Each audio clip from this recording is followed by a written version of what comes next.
ইরানের সঙ্গে যুক্তরাষ্ট্র ও ইসরায়েলের সংঘর্ষ মধ্যপ্রাচ্যে দীর্ঘস্থায়ী সংঘাতের সৃষ্টি করবে বলে ধারণা বিশ্লেষকদের। তারা মনে করেন চলমান যুদ্ধ থেমে যাওয়ার পরও ইরান ঘিরে অস্থিতিশীলতা থাকবে বহুদিন। এছাড়া প্রতিশোধ নেওয়ার জন্য ইরান প্রতিবেশী দেশগুলোতে বিভিন্ন বিচ্ছিন্নতাবাদী সংগঠনের মাধ্যমে প্রক্সি যুদ্ধ আরও জোরদার করতে পারে বলেও মনে করেন নিরাপত্তা বিশ্লেষকরা। অন্যদিকে ক্ষমতার পালা বদল না হওয়া পর্যন্ত যুক্তরাষ্ট্র ইরানে থেমে থেমে আক্রমণ অব্যাহত রাখতে পারে বলেও জানিয়েছেন তারা। আহমদ অনিকের রিপোর্ট।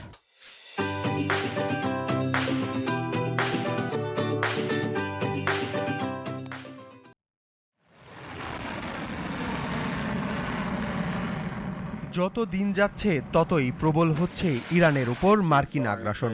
ইসরায়েল ও যুক্তরাষ্ট্রের হামলায় 4 দিনে ইরানের শীর্ষ নেতা, সাবেক প্রেসিডেন্ট, সামরিক কর্মকর্তা, শিক্ষার্থী সহ হত্যা করা হয়েছে 6 শতাধিক মানুষকে। অন্যদিকে ইসরায়েল, সৌদি আরব, কাতার, আরব আমিরাত সহ বিভিন্ন স্থানে পাল্টা হামলা অব্যাহত রেখেছে ইরান। বন্ধ করে দেয়া হয়েছে হরমুজ প্রণালী। সামরিক ক্ষমতার বিবেচনায় অসম যুদ্ধ হলেও এখন পর্যন্ত মাথা উঁচু করেই লড়ছে ইরান। এ বিষয়ে রেডিও তেহরানে কাজ করা গণমাধ্যম কর্মী সিরাজুল ইসলাম জানান, ইতিহাস আর ঐতিহ্যের ধারাবাহিকতায় হার না মানার এই ক্ষমতা অর্জন করেছেন ইরানিরা। ইরানে তো আমি দীর্ঘদিন থেকেছি, আমি দেখেছি তারা কত টাকার খাবার খেলো, দ্যাট ইজ নট ইম্পর্টেন্ট। কত টাকার পোশাক পরলো, দ্যাট ইজ ইম্পর্টেন্ট। এই যে আত্মসম্মান বোধ, এই আত্মসম্মান বোধের জায়গা থেকে তাকে যুদ্ধ করতে হচ্ছে।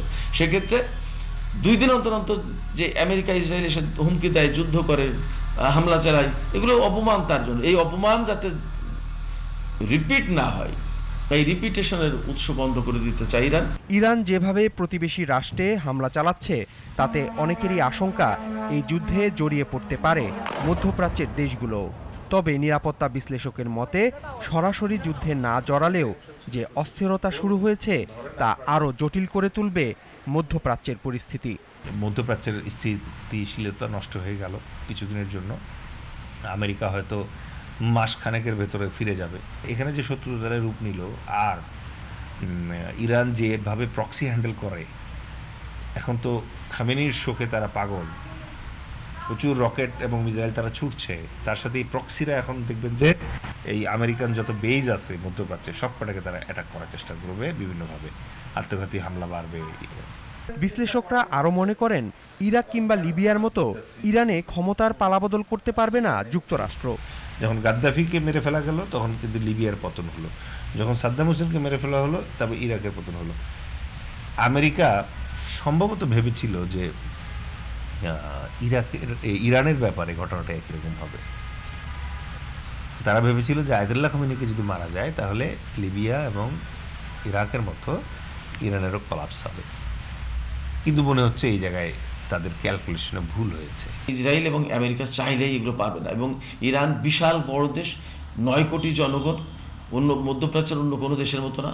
তাদের সামরিক সক্ষমতা, অর্থনৈতিক সক্ষমতা অনেক বেশি হাই, ডিপ্লোমেসি আছে। রাশিয়া এবং চীন ইরানের সাথে সম্পর্ক রাখে, ফলে ইরানকে তুড়ি মেরে উড়িয়ে দিতে চাইলেই হবে না। চলমান যুদ্ধ দীর্ঘস্থায়ী হবে না বলে ধারণা বিশ্লেষকদের। তবে ইরানের রেজিম পরিবর্তনের চেষ্টা মার্কিনিরা অব্যাহত রাখবে বলে মত তাদের।